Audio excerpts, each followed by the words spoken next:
Good evening, good afternoon, good morning, whenever the fuck you're tuning in. This is yet another special episode of Tailgate Trash Talk brought to you by Backyard Sports. I got Bentley with me. How you doing, man? It's days like today when I like to sit back and reminisce about a fateful afternoon in Tampa, Florida. It was January 1st, 2018. And, the University of South Carolina took the field against University of Michigan and had a big 7-point victory. And I guess we're just built different down in South Carolina. It's not for everyone to beat Michigan. It's only the elite of the elites that can do such things. Jadavian Clowney remembers that game. Yes, he does. Yes, he does. We have a moment that lives on forever from that game.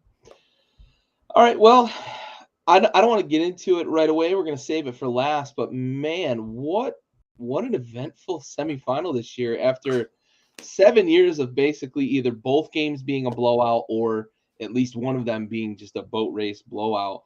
We got two nip-tuck tight games that came down to last possessions. One actually went to overtime. And eventually we figured out who is going to be playing for the national championship. But before that, we had some games in between last week's show and the first show of this year, I guess, if we're going to talk years. But we had some non-New Year's Bowls. We'll get to those first. Are there any that you really want to highlight here out of this group of, I think there's like 16 of these or something like that were played between last week's show, technically Tuesday, but we aired on Wednesday, so we included the Tuesday games and New Year's Day. Yeah. Well, I think we should start by addressing what may be the elephant in the room to some folks. Is the Georgia-Florida State game. I've seen nothing but discourse. Well, I've seen a lot of things on Twitter.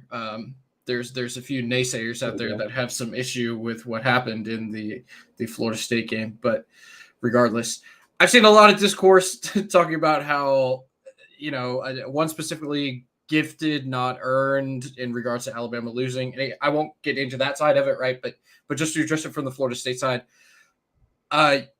you and I had talked separately off the show about how we would have been comfortable taking Georgia minus 40, Georgia minus 41.5, like something like. And then I texted you during that game or right after it ended, something like that. I said, man, I don't know that I would have taken Georgia minus 60.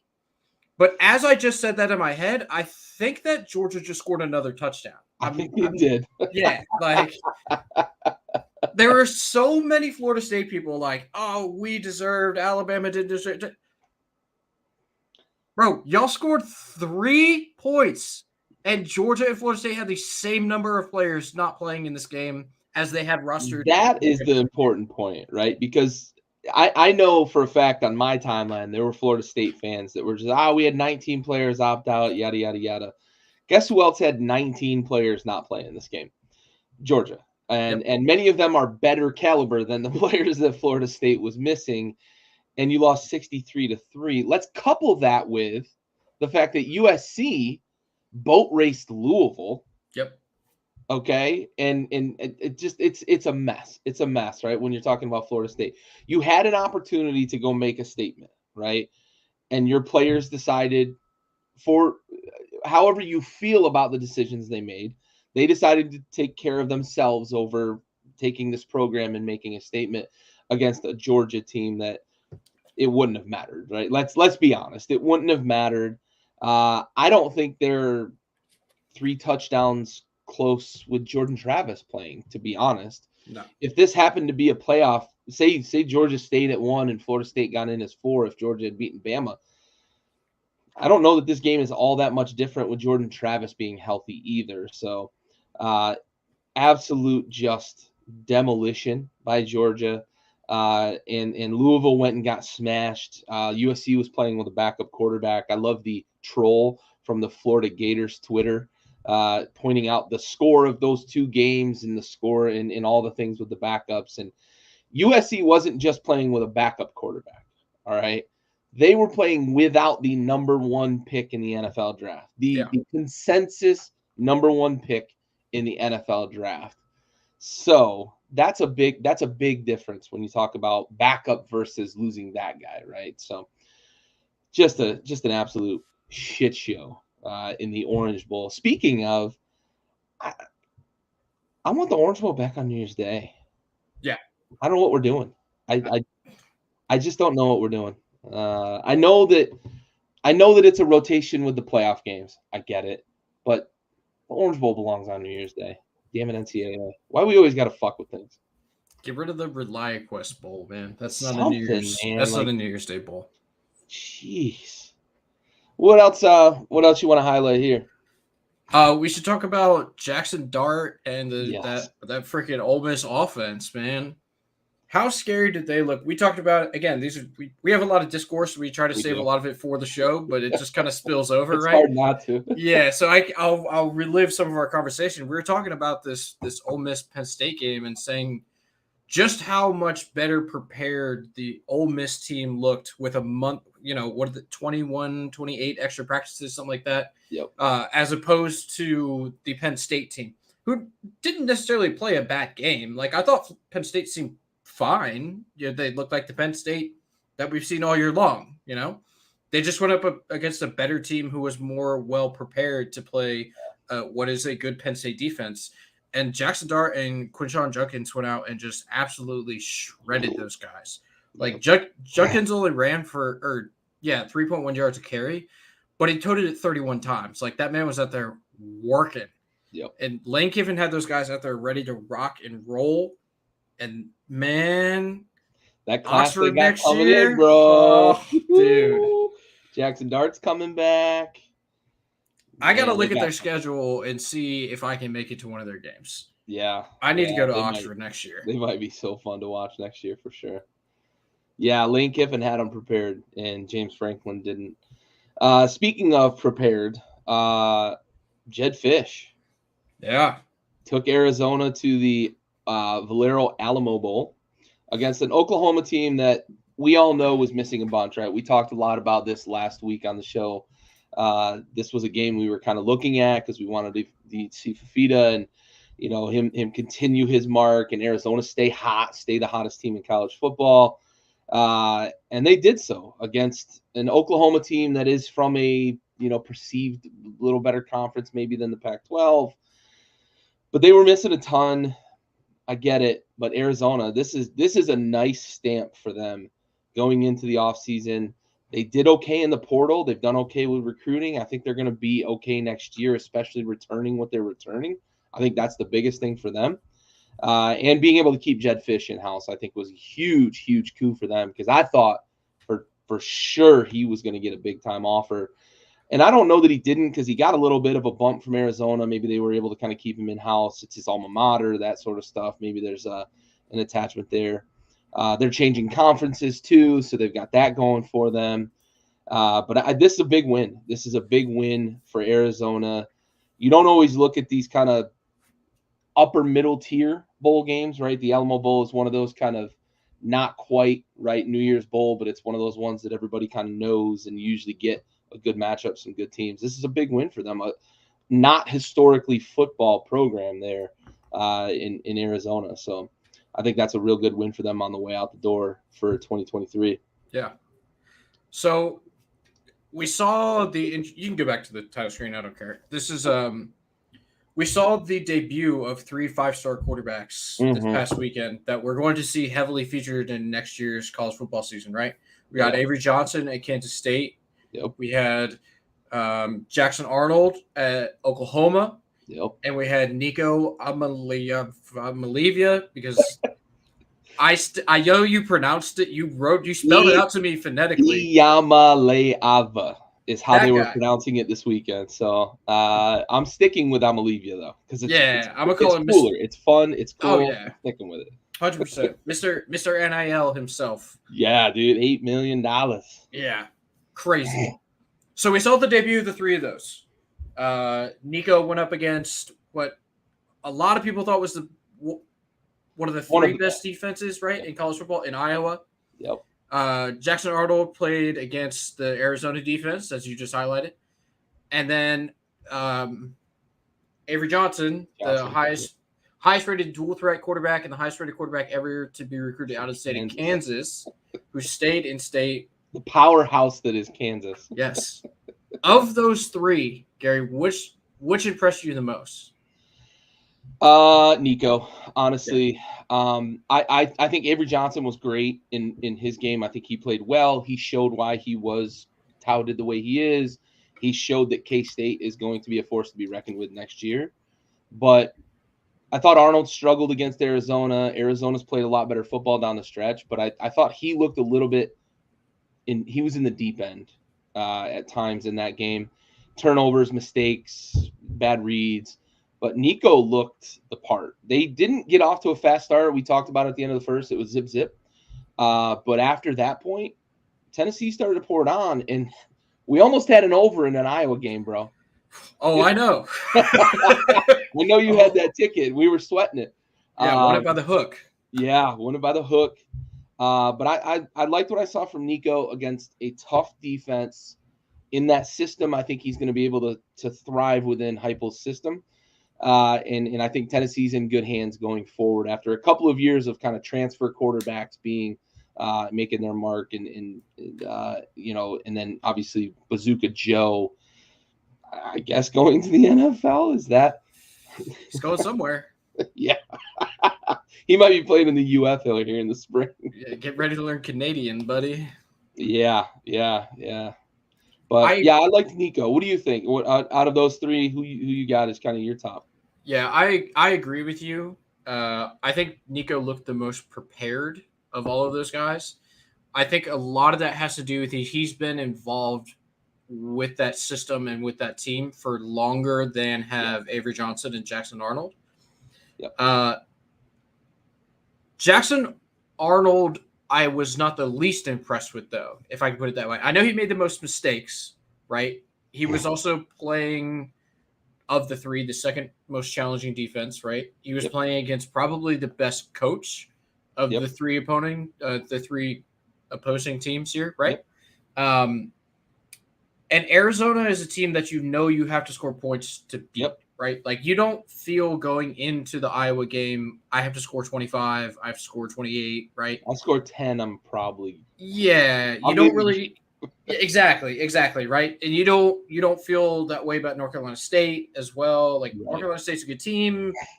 They're not super explosive. The strength of their team is their defense, so you don't really expect them to play well from behind, whatever. Avery Johnson was slightly underwhelming to me. He didn't make a lot of mistakes, which I appreciated, and he used his legs very well, but I didn't. Again, this is not a knock on the kid. I'm just saying of the three, and obviously he's super young and has time to develop. I didn't think that he had the most live off shocker. I do. Obviously, he has a ton of potential, and he could be very, very good, and he's going to be a very good quarterback, right? I just think of the three that played this weekend, he probably impressed me the least.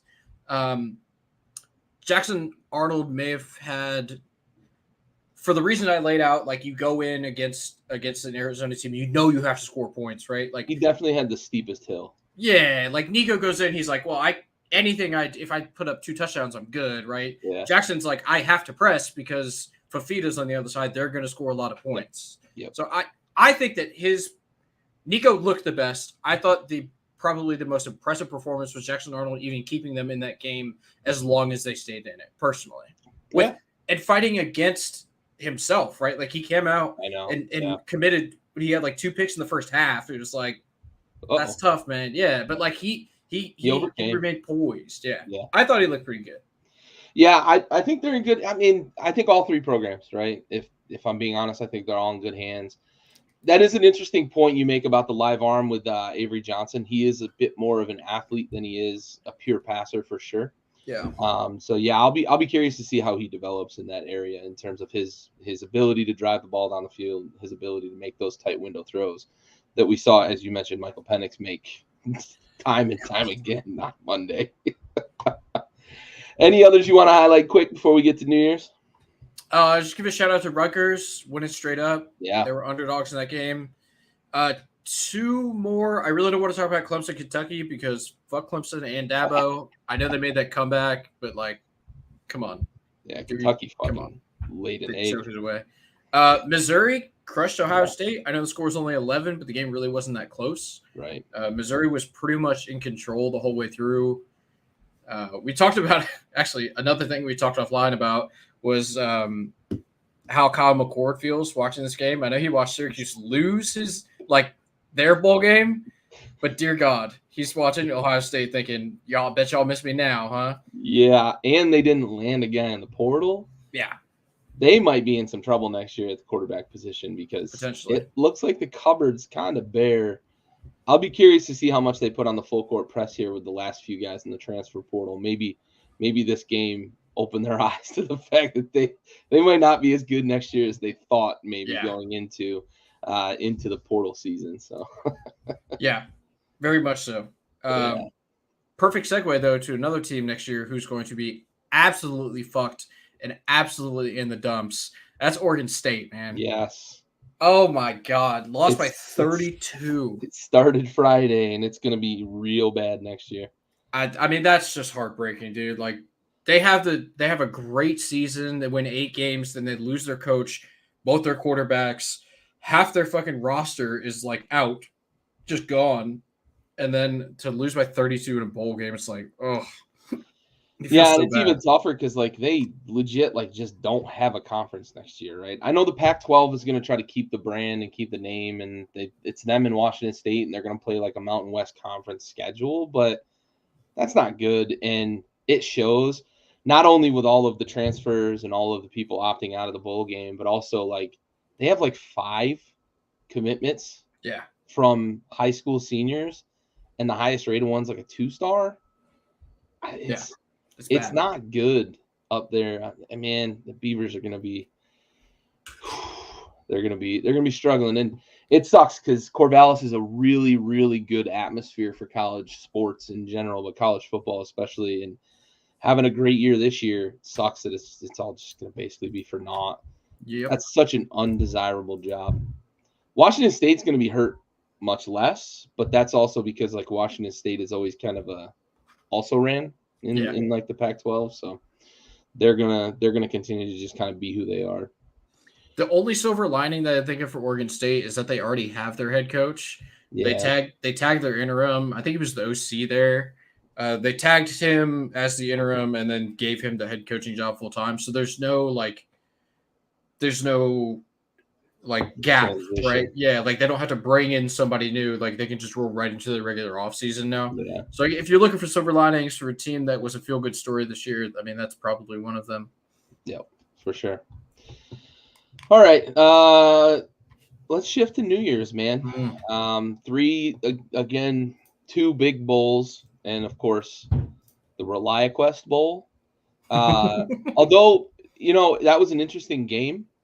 We talked a bit about it. It seems that the Dairy Raid offense was kind of off to a good start. Of course, they're playing LSU, right? We understand that's a bad defense somehow this year. Brian Kelly really fucked things away there in LSU, it feels like, because that's perennially a monster defense. They've always got athletes. They've always got guys going to the NFL. What are your thoughts on the ReliaQuest Bowl? Anything you take away from this? Is Wisconsin going to be a different team we look at next year? Admittedly, I don't know how many guys were out for Wisconsin. That was not a number that I saw. I just kind of took for granted that they were going to go in and beat LSU, truthfully, and it looked like they were heading in that direction. Yeah. Their offense sputtered. I don't think they scored in the fourth quarter. I have it up. I don't want to recap, please. Yeah, no, they didn't score in the fourth quarter, right? Now they scored with a minute 18 to go in the third, so it's almost the fourth, right? But to get shut out by a bad LSU defense in the fourth quarter of a game where your offense scored 31 points like that, I mean, that's tough. I don't know. I don't feel like they turtled up in the fourth quarter. They just couldn't get anything rolling, which is a bummer because they seem to have momentum like pretty much all the way through, even right up until the fourth quarter, right? Because they scored that touchdown, or they scored a field goal rather with, like I said, a minute 18 left in the third. It's like, that's just not something you expect from a Brian Kelly defense that we know has been bad for 2 years now, playing without the Heisman Trophy winner in Jaden Daniels. It's like, that's not a way you want to start an offseason for a program you're trying to rebuild if you're Wisconsin. And I mean, that it just leaves a really bad taste in your mouth to see so much success throughout a game and then to have it just really fall apart in the fourth quarter. Yeah, for sure. And you kind of look at what they were trying to do early and what the change over is. This is a vastly different approach than we've seen from Wisconsin historically. Usually a kind of a ground and pound, lean on an offensive line. I don't know who's going to play quarterback for them next year, to be completely honest. Like Tanner Mordecai is a senior. He's gone. I don't know who plays quarterback for them next year. I don't know that they have a guy on that roster that I look at and say that's a guy that can run an air raid style of offense. So it'll be interesting to see how they progress next year. And man, like getting shut out in the fourth of a game, he scored 28 points through 3 quarters. It's a tough look. It's a tough look. Good win for Brian Kelly on his way north to Ann Arbor. So congratulations to him. Sorry, Michigan fans. I should not wish that evil upon you. They, just for the record, they have 4 freshman quarterbacks on this roster. They have Mordecai, who's a senior, and then 4 freshmen behind him. Yeah. So I don't know. We'll see it. Maybe one of them freshmen separates next year. But yeah, I don't know who plays quarterback for them next year. Oh, what about the Fiesta Bowl, man? It looked early on like Liberty was going to be game, and then reality set in, and after the first quarter, it was nothing but Oregon. Liberty did have a 6-3 lead after 1. Everybody was, oh, man, is this one of those kind of Boise State, Oklahoma type, being the Fiesta Bowl especially? No. Bo Nix, that offense got going, hung 42 unanswered on them the rest of the way, and truthfully, it could have been like 49 or 56. They kind of let off the gas late in this game. So kudos to Liberty getting to play in a big bowl. Unfortunately, they were really out of their class. Any thoughts on this? Bo Nix, kind of his swan song. He wanted to make sure that he didn't end his career on a loss, and he certainly did not do that. Yeah. The quarterback, Caden Salter for Liberty, when he came out and, he's 6'1", standing on the field, and he puts his helmet on, and he's about 6'6". I thought maybe, he's hiding some points up there in that big noggin of his. He's got all that hair tucked up under there. And I guess he had 6 hiding in there because that's all that they scored. And it's like, they come out, they score the opening drive touchdown. Vibes are high. Everybody's hyped. And then they miss the extra point. And as soon as they missed that extra point, I thought to myself, oh, shit. Yep. Like, this Wings moment. out of the sails. Yeah, like, this moment might be too big for these boys. And the favorite, like, fun fact that I have about Liberty, and it's not even necessarily about this bowl game, because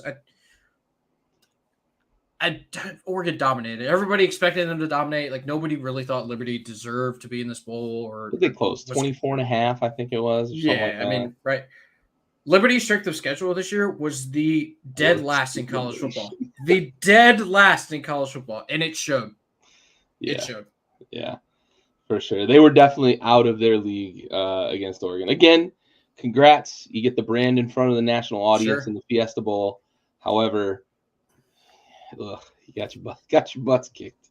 And all their students had to race home to make curfew. It was crazy. Yeah. Oh, man. And we close out the New Year's Day slate of non-CFP semifinal games with Iowa, Tennessee. We've already talked a little bit about this. Nico looked really good. Tennessee held an Iowa offense to 0. I don't know if that's a feather in your cap or not, because Iowa's offense seems to hold themselves to less than 10 on a weekly basis. My biggest takeaway from this is I love the combination of like sponsorships with some of these, right? And this is one. Cheez-It Citrus Bowl. Yep. Phenomenal. I love it. I certainly am here for a lot of the fun bowl names and bowl themes and the mayo bath and some of the other things. Cheez-It bath in this one. Josh Heupel got one. They filled a Gatorade jug with Cheez-Its. That's fun, I guess, right?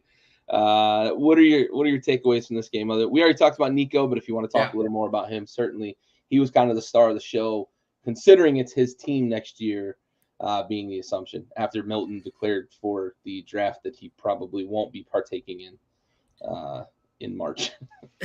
Yeah, true. Maybe, who knows? There's like maybe a late round flyer on a guy with a big strong arm. Yeah, he'll come to Washington and just be awful. So Iowa made a quarterback change. They put in Marco Lanes, who's a freshman for them. He passed the ball for 4 yards, So big ups to him. On the bright side, he led the team in rushing. So awesome. Good for you, dude. I don't like the Tennessee defense played a lot better than I expected them to, if I'm being completely honest. I wasn't entirely sure how locked in they were going to be. You know, all of the hype 4 days before this game, which is when we found out that Joe Milton was not playing. We had switched to Nico. You know, the spotlight was there. Everyone's watching Nico. Nico this, Nico that, da da da. So I wasn't sure exactly how the defense would respond. I don't know exactly how much they see that type of stuff, or if they even let it bother them whatsoever. But it was a pretty good performance, right? I mean, you hold a Division I Big Ten West champion to 0 points. I mean, that's not nothing, right? You know, it's for a momentum team that for we them. don't usually look at as hanging their hat on defense either. Exactly.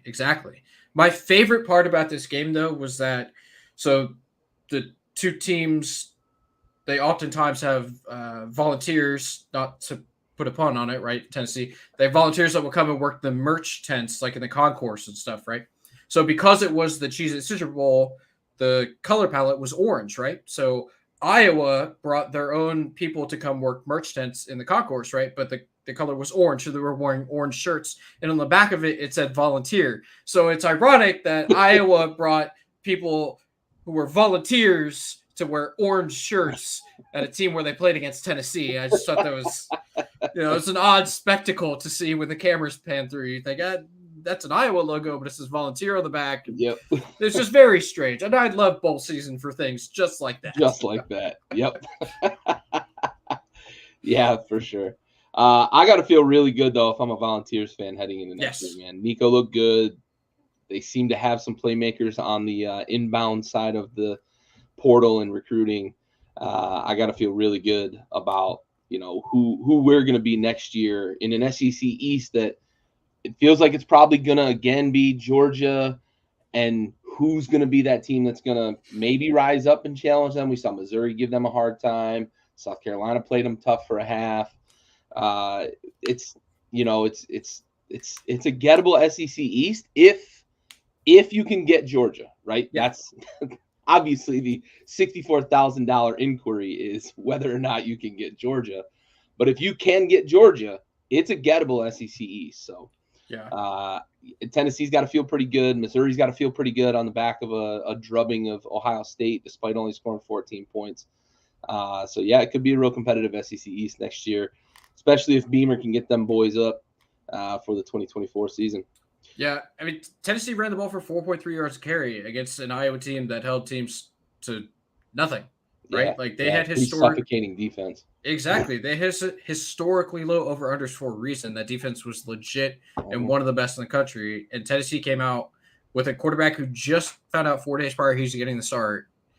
He only threw for 150, right? But that's kind of to be expected as a true freshman playing in this game. But to come out with a true freshman and what were seemingly loaded boxes and still run the ball for 4.3, I mean, yeah, you mentioned if they can get Georgia, don't forget about Eli Drinkwitz and those boys over at Missouri too. They play in the East. It could be very crowded at the top in the East next year, provided, because I still haven't seen clarification if we're doing East and West. I'm going to assume that we are. So it could be crowded at the top in the East, and Nico could have these Volunteers vying for an Eastern title. Yep, for sure. Yeah, I know the Big Ten did away with East-West. I've seen a couple conflicting reports about the SEC, so I'm still operating under the assumption we've got East-West. If that changes next year, then obviously when we do our season preview, spoiler alert, we're going to talk about the SEC in the proper format. Yes, I will know by then. I promise. I promise. Sure. Yeah, Georgia's going to continue to just reload and restock the cupboard. So that's the thing, man. Whoever, if it is still East-West, whoever's going to assert themselves is going to have to. It's the team that's going to get. If you get Georgia, that's when you look at yourself and say, okay, now we got to get the rest of the schedule, because we got Big Brother. We got to get the rest of it, so we got a chance to face the SEC West champion for what feels like another year of basically a CFP eliminator, right? All right, well, let's dive into it, man. Speaking of CFP, first game of the night, Bama, Michigan. We go to overtime, and we have some sloppy football for 4 quarters. And then almost 4 full quarters. And then it seems like Michigan just like turned it on late offensively. McCarthy got a little bit hot. Bama had a couple breakdowns in the secondary. And then we go to overtime, and Michigan just runs it right down Bama's throat. I don't think Bama wanted to be in overtime, it felt like, at least defensively on that drive. And then we get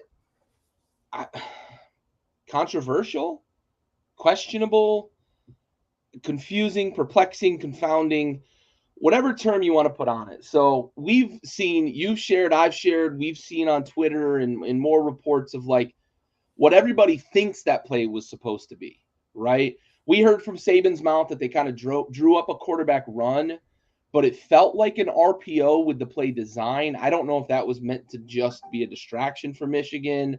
You motion the back out of the backfield. I feel like you have to run an RPO because you don't threaten the defense with anything in the backfield except the quarterback. And then the snap is bad, which we saw quite a bit throughout the game. And it feels like panic from Milroe at that point. Once he gathers the ball, he just kind of dives straight into the pile. And then I saw a replay from the backside. And if the play was drawn up to be what I think Bama fans maybe are trying to say it was supposed to be, I think it would have worked. Because there's a gap to the left, and it seems like they blocked it that way because they kicked the guard out and seal the edge. And it feels like if Milroe has an opportunity to make one cut, he's going to score a touchdown. And maybe we're going to double OT. Maybe Saban goes for 2. We don't know, right? Saban is traditionally pretty conservative when it comes to that. So I feel like we'd have been heading to double overtime. But instead, we get just a head scratcher of a play where Milroe dives into the line of scrimmage.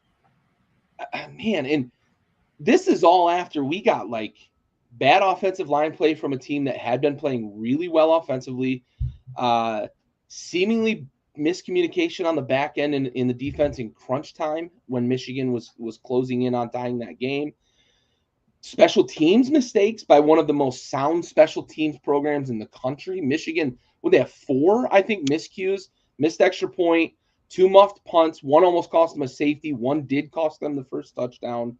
And then they had another shank punt, I believe, in some issues. And then they missed the field goal, right? Man, it just, what do you do, right? When all of those things are going wrong for a unit that's usually pretty good. So I've talked enough. I want to get your thoughts on this game. Yeah. So oftentimes we talk about football happening in thirds, right? There's offense, defense, and special teams. And I think that oftentimes we say that and then we kind of snicker to ourselves. We're like, well, special teams, like, okay, right. Like special teams, got it. There was an opportunity for Michigan to lose this game because of their special teams. The missed extra point is what forced this game to overtime because they would have had 21 instead of 20. The missed field goal would have won them the game in regulation. The muffed punt in the first half gave Alabama a short field, and they scored the first touchdown. And then the second muffed punt at the end of the game where the guy tried to field a punt on the 2-yard line. Yeah, what are you doing? Almost cost them a safety. I texted you at that moment and said, that's a safety. Because I had goddamn close. Like, now, the special teams coach for Michigan is named Jay Harbaugh. I don't exactly know the relation there. I would assume some sort of brother. I think it's Jim's nephew. I think it's John's son. Okay. Which makes sense because John is he's the head coach now, but he came up in the NFL as a special teams coach. No, right? He's actually Jim's kid. Oh, he's Jim's kid. So that's an even tougher conversation you have to have, right? Oh my goodness. But he's like, you can't put it all on the coach. Like the players make the plays, right? And then it was the first muff punt that gave up the touchdown was a true freshman. Got it, understood. Trying to make a play in the Rose Bowl. You got to keep your eyes. You got to look the ball in. That's what you learn in baseball, fucking Pee Wee football. You got to look the ball in before you make a play. If you watch the replay, he's looking, and then his eyes go up to see where he's going to run, and the ball just drops right through his arms. The second one in the fourth quarter where he tries to field the ball inside the 5, that one is indefensible to me. I have no idea on God's green earth what you're doing. The rule forever with special teams is that if you're fielding a punt, you put your heels on the 10-yard line, and if it goes over your head, so be it. Yep. You don't touch no it. farther. Yeah, like the odds of you returning. Now I know it is against Alabama and the Iron Bowl, history, all that stuff. The odds of you Florida's gonna win the football game. Oh my God, what an iconic play that was. But the odds of you returning a 97-yard punt, slim. Very, very slim. Yeah. That being said, Alabama also had a chance to win this game. Yes. Their offensive line was horrible all night long. There's a still shot of the right tackle with his arms wide out to both sides and a defensive lineman on like just out of fingertip reach on both sides going by him. And Milroe is behind him doing God knows what. Got a big one, bro. Yeah, like you get one, Milroe gets one. Milroe is athletic enough to take one of those guys. I promise you that. Yep. But you got to block one. You can't. Now, I'm sure that's not on the right tackle. There probably was miscommunication. Whatever. Doesn't matter. That's an offense. It's a unit. There are 5 guys on that line. 5 guys got to block. That includes the center, who at least 5 times last night put the ball on the turf. Yep. He did it on back-to-back plays in the third quarter. Yeah. Which was the best quarter of football that Alabama played. The third quarter was where that drive felt like Bama was going to put that game away. Yeah. Until 100%. Those snaps. Even then, they recovered from the snaps. All good, right? Then Milroe puts it on the turf. Yep. Now, obviously, Michigan did not score after the Milroe turnover, right? But momentum. Right? Alabama's driving the ball. They're moving down the field. They're in plus territory. They're looking to go up, take a 2-score lead. Fucking Milroe puts the ball on the turf. I don't understand. Like, this was not an Alabama and Nick Saban team that I'm used to seeing after an extra 4 weeks of practice. This is one of the worst offensive performances I've ever seen from an Alabama team ever, and I watched them play USF this year. Like, it was sloppy in all facets. And a lot of people are going to look at it and say, oh, Jalen Milroe, he's not that good of a quarterback, yada, yada, yada, whatever. Okay, fine, cool. You want to say Jalen Milroe is not that good? I'm not going to argue with you. He's a phenomenal athlete. I don't know if he's a great quarterback. That offensive line is where the play starts, literally with the center. That's where it starts. That offensive line played so poorly. And credit to Michigan because their defensive line was incredible. Oh, they locked up Isaiah Bond for most of the day. Jermaine Burton was being bracketed, I believe, because the number 1 corner was traveling with Bond, or he would lock him up on his side. They had phenomenal back end coverage. All of the deep shots were basically nothing. They hit like 1, I think. Yeah. Michigan's defense played very well. Got it right. They were very good at disguising blitzes. Milroe was not able to pick it up before the play. They were sending late blitzers. It was a mess. But that Alabama offensive line was so disappointing yesterday. And all of the progression that you and I talked about all year long in player development and how Nick Saban gets his guys ready, it's like it went out the window. And I didn't recognize this Alabama team from the one that I saw 4 weeks ago play against Georgia. It made no sense to me. Yeah, I'm trying to remember which game it was. I think it was one of the Clemson national championships where they played them, and they couldn't get out of their own way in that game. There were personal fouls here and false starts and just bonehead plays, and they seemed to put themselves behind the 8 ball. Very far and few between we see these from a Saban coach team, and it opens your eyes, right? It's a very stark, kind of abrupt jolt of reality. Like, Saban's human, and the players he's coaching are human, right?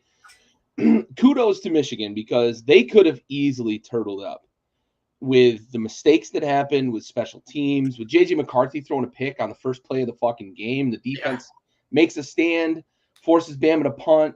Of course, the punt's then muffed, and Bama does score a touchdown. But, like, all day, Michigan just kept taking punches. Their defense kept taking punches, and they just kept battling and battling and battling.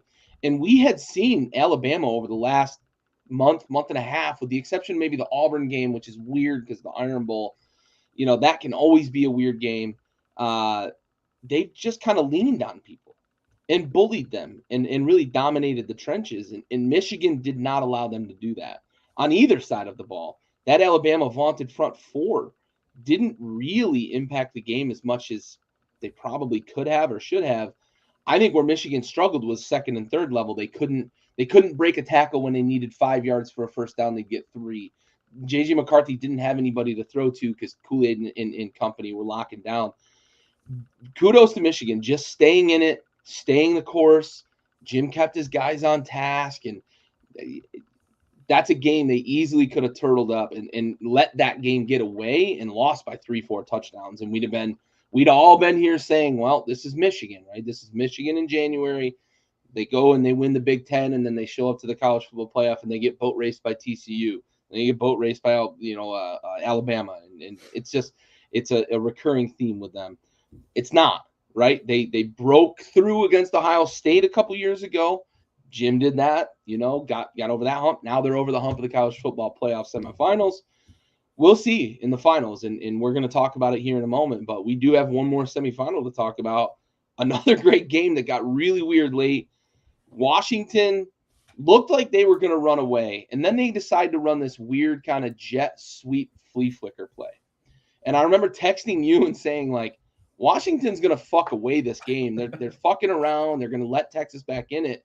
And lo and behold, they did. Yeah. Now, Dylan Johnson ends up getting hurt on a drive where they're running the clock, right? And if he didn't get injured, Texas doesn't have the dramatics of the end of this game. However, Washington had their defense on the field when it mattered, and their defense came through. And we know this team for Michael Penix and Roma Dunze and all those wide receivers and their ability to run the ball. And we've talked about their ability late in games to be able to suffocate or drain the clock, right, essentially, and take the air out of the football. Against Oregon, they did it. Against a couple other teams that late in the season, they were doing it where they really just needed to run clock and take the air out of the ball. And they were about to do that against Texas.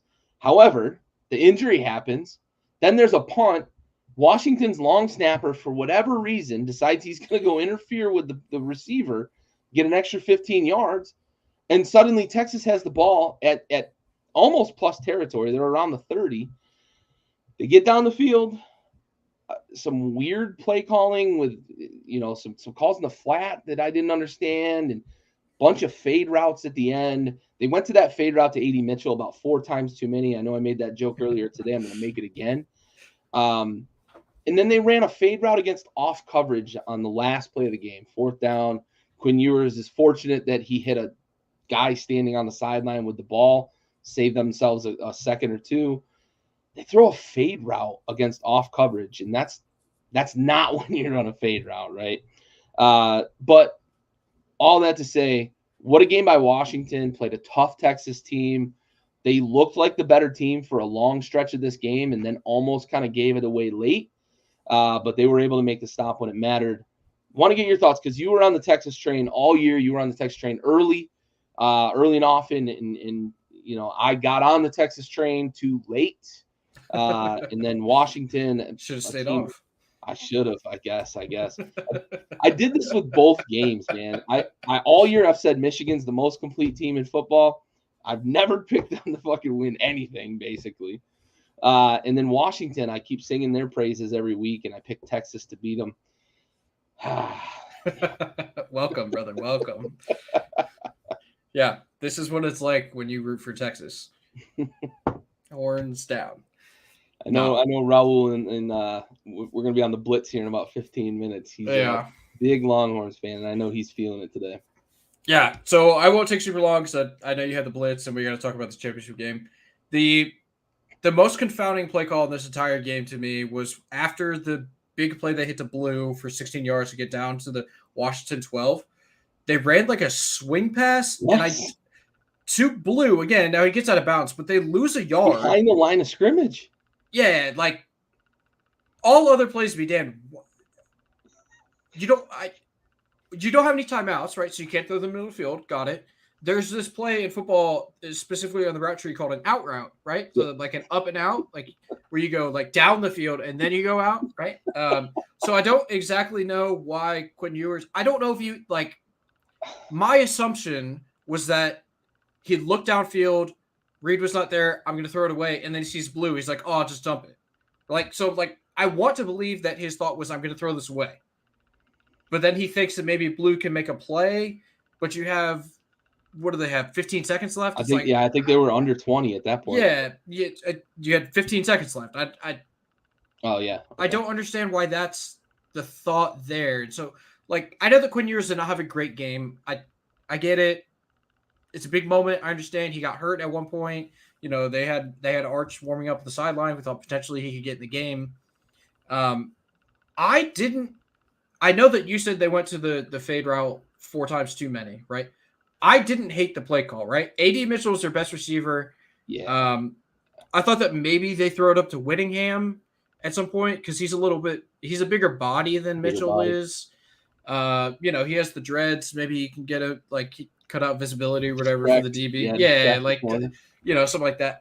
I would have preferred throwing it to Whittingham, but I didn't hate the play call, right? Because you have to go to the end zone at that point. Like I said, you don't have any timeouts. You can't run anything to the middle of the field, but you can use the entire back boundary as your target marker, right? You have big receivers. A.D. Mitchell and Whittingham are big guys, right? Like long arm span, big hands, good catch radius. Quinn Ewers has the arm to get the ball there. You talked about it earlier with me. I don't know if we said it here, but we talked about how playing on the off coverage like that, you have to throw a comeback route or a back shoulder route to the front pylon, right? Pylon, yep. So I said I didn't mind the play call, right? I don't mind playing the one-on-one coverage, but you have to throw the correct ball for the coverage, right? Yep. They have to be in the huddle, and Lord knows they had enough time to fucking huddle because there was 6 hours of commercials in 2 football games. In that huddle, you have to say, hey, AD, I'm coming to you, but if it's off coverage, I'm throwing. He's on top of you. I'm coming back shoulder. Yeah, exactly. Like if he's playing deep coverage, I'm throwing back shoulder to the front pylon. If he's playing press, I'm going over the top. Like that. That's how that works. And I'm not a quarterback, and I know that, right? Yeah. So I thought it was the blue play out of bounds was the most confounding, but I understand why they wanted to play the one-on-one coverage and take shots to the end zone. That I understood. What I did not understand overall in totality is why Kalen DeBoer, who is one of the best play callers we've seen in college football all year long, doesn't know how to run out of clock. Like, in no world should they have punted to Texas. Yeah. They had been chunking them all day on the ground and in the air. Why are you? I don't understand how you can't pick up a first down. Yeah, like it just didn't make any sense to me. But that felt like a little bit of a. I don't want to use the term turtle again, but that felt like a too conservative moment. Oh, I thought you were going to say a Miami moment. A little bit, landing moment, yeah. Yeah, I feel like they could have been a little more maybe aggressive to try to convert for a first down because basically you kneel it out right once you get the first down. For sure. Do you want to heap some praise on your boy Michael Penix here for a minute? Fucking yes, I do.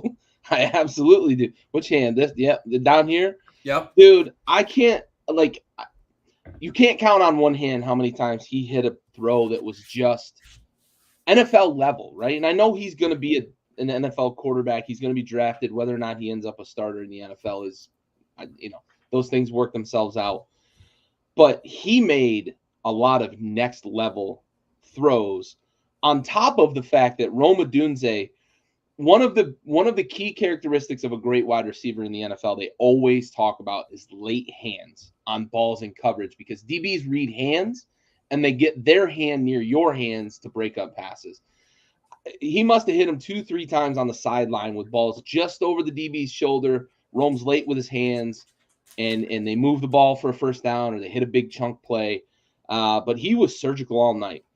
And you brought it up earlier, too. He was using his feet again, man. And we haven't seen a lot of that. He'll do it sporadically throughout the season. I think he had like 250 yards rushing on the season.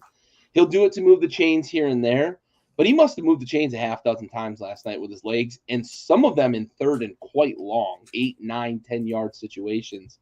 He looked a little bit like Indiana Penix again. And for those of you that don't know, he was electric at Indiana before the injuries. The injuries have kind of sapped him of his desire probably to run the ball as much as he used to, but it's still in there, man. It is still in there, and he can scoop when he wants to, when he tucks and runs. And like I said, he converted some huge third and long third and long situations for first downs, which were enormous in this game to keep drives alive. For sure. He looked like the best player on the field last night. Oh, yeah. I don't think it was all that close either. He was phenomenal last night. Very quickly, that was the most athletic that I've seen him look since he was at Indiana. Yeah. The legs were turning and he was moving very well. It surprised me. I didn't know that he had that in him anymore after the double ACLs. Yeah. So kudos to him. That was the best game I'd seen him play all year. Yeah. That performance, given the difficulty and close window throws that he made down the field, that was the best throwing performance I've ever seen in a college game. I know it wasn't for the most yards. Joe Burrow had more yards than him in 2019 or whatever it was. Yeah, but like 493. They were just gashing. Yeah, like he was not dropping it in buckets the way that Michael Penix was last night to receivers, like you said, with late hands, close window throws down the field. Every single deep ball I thought was going to be completed. I mean, they were all within a catchable radius. That was a performance of performances, man. Like that was for my money, that was the best college throwing the ball quarterback performance I've ever seen. Yeah, and it was all night long. All night for sure. In the biggest moment too. Yeah. Well, let's get to it, man. We now know who will be playing for the CFP National Championship. Monday the 8th, so we got a week, right? A week of preparation for each team. I'm sure Michigan's trying to get Connor Stallions back to get all the signs or whatever. Clearly didn't work for Alabama. We have Washington and we have Michigan in Houston. Who you got in this one, man? Talk to me about this matchup and give me your pick. Oh my God. Really put me on the spot here, dude. I haven't thought about this at all in the last 24 hours. I bet. I've thought about it a lot, actually, and I'm still thinking about it as I spew words out of my mouth. Penix by a tutty, believer. Okay. So, well, right. Okay. Speaking of by a tutty, the line is 4.5. Michigan by 4.5. I'm surprised it's that big, to be honest. Where would you have put it? 2.5. 2.5? So, all right. I think I'm going Washington to win outright. Points be damned. I don't know if they win by a touchdown. What's going to sway it for me is how successfully Michigan can pressure Penix, right? If they are able to pressure him at the same rate that they pressured Jalen Milroe, Penix is going to have an issue. Mm-hmm. We've talked all year about, or you specifically have talked all year about how much better this Washington offensive line is than they were early in the year, which is correct. But we also said the same thing about Alabama's offensive line. And Alabama's offensive line is bigger, stronger, and faster than is this Washington offensive line. And they looked like a high school team against Michigan. So if Michigan is able to replicate the pressure that they put on Milroe, I think that Penix could be in for a long night, especially if Dylan Johnson is not able to play and take a little bit of pressure off of him, right? So I'm going to pick Washington to win this game. I think that they're going to be able to figure it out. Kalen DeBoer is still an elite play caller, and they talked about his offensive coordinator, Grubb, I believe was his name, who had quit football and was living in his sister's laundry room. Pouring concrete, which, I mean, crazy, right? Crazy. Yeah. Basically took the guy off the streets and gave him an OC job. Yeah. I think that they're going to have this offense from Washington ready to go. The Michigan defensive line scares me a little bit. But I'm going to go with Washington, man. I liked what I saw from them. Michigan did not. Now, granted, obviously Alabama's a very good team. Don't get me wrong. But Michigan, once again, did not impress me. And they have not impressed me all year long. We've talked about it over and over again. They have not come out and bullied teams. In fact, they got bullied in the third quarter of that game against Alabama. They really did. And, I don't know, man. I just think that Washington's offense is going to be a little bit too much. And if Washington gets out to a lead, I don't know that Michigan is built to play from behind. Mm-hmm. I just don't. I like Washington. Yeah, I'm going to do it, and then we're going to say to the betting public, go the other way. Yeah, I went over 2 this last weekend, so We keep did. that in mind, folks. We were consensus, and we were consensus over 2. Yeah. I like Washington, man, and I like that you brought up the fact of getting pressure. I will put it to you this way. They played a couple of really good pass rushing defenses in the Pac-12, Oregon and UCLA, right? Mm-hmm. They've allowed 14 sacks on the season. They also have bookend tackles who are day 1 picks in the NFL draft. One is going this year in Fatanu, and the other one, I forget his name. Give me a Rosengarten is their sophomore right tackle. He will go in round 1 next year, most likely, if he decides he's going to leave as a junior. They also have 2 juniors at guard, and a freshman at center who's been phenomenal this year. I just think Michigan's going to struggle to get after Penix. I think that they scheme it well too. And we talked about the athleticism in terms of his ability to run the ball against Texas. But what I saw from him against Texas, who has a ferocious defensive front, he was able to elude pressure in the pocket. Mm-hmm.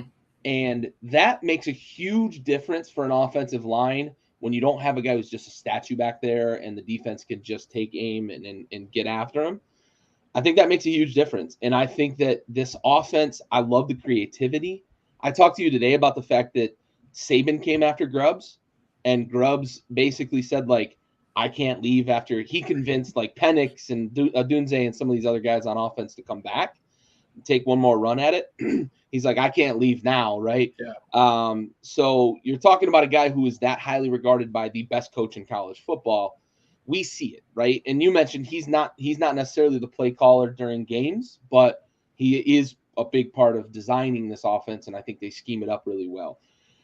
I think Kalen DeBoer has a very good feel for flow within games as well, and I think he's going to be able to keep Michigan's defense on their heels.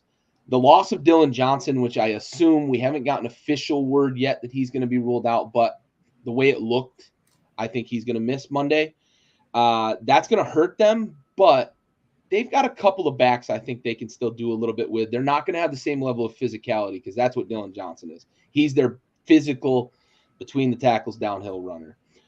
What Michigan's going to have to do is exactly what you mentioned earlier today, which is what Texas was able to do pretty well, but weren't quite able to seal the deal by doing it. They're going to have to run the ball. Blake Corum's going to have a $160 and 2 touchdowns if Michigan wins this game. If he doesn't, if they're not able to control the line of scrimmage offensively, if they're not able to run the ball as well as I think they probably can, then I think Washington could win by that tutty, could win by a somewhat comfortable margin. But I'm with you. I don't know if I'm going a full touchdown. Give me like Michigan has the ball late with a chance to win with maybe 30 seconds left on the clock, and Washington gets a stop to keep them off the board, something along those lines, right? So I think it's going to be a tight game. I think it's going to be a fun game. It's a clash of styles because we know Michigan wants to stay between the tackles, and we know Washington has the ability to spread you out, despite the fact that they are pretty physical. But I love this clash of styles. I love the matchup we have. I wanted the rematch as much as you did, but I actually look at this one and I'm like, I kind of like this matchup, man. I kind of like what this is going to bring to the table with these two teams in the academy. And we're going to have an undefeated Power 5 national champion, right? So that's another piece of the puzzle here. These are two teams that are battling to keep their undefeated seasons alive. So, all right, man. Well, hey, I appreciate you. Appreciate you in the comments, Dad, showing up every week. We really appreciate the support. For those that are going to stick around and watch the Blitz here in just a moment, we'll see you over there. You got any closing thoughts for us here, Bentley, on our way out? Yeah, 2 quick things. One of them, poetic justice if the Pac-12 wins the national title the year that they are being disbanded. Yep. So that's another reason that I'm rooting for. There are many reasons I'm rooting against Michigan. That's one of the reasons that I'm rooting for Washington in this case. Also, quick question for you. The early lines for next year's national title are out. Who do you think the favorite is? They're at plus 400. Plus 400. Yeah, so there's not a lot of value there, but yeah.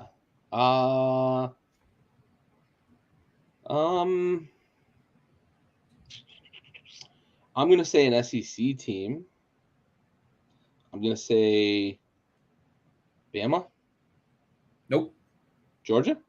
It is Georgia. Okay. Bama is second at plus 550. Okay. Followed by Ohio State, Texas again, Michigan, and then Oregon. Yeah. I can see that, man. Georgia looks so goddamn good against Florida State. Yeah. Yeah, I can see that for sure. All right, man. Well, hey, like I said, I appreciate you. Appreciate all the viewers out there. For Bentley and the rest of us here at Backyard Sports, this has been another episode of Tailgate Trash Talk, brought to you by Backyard Sports. We are out.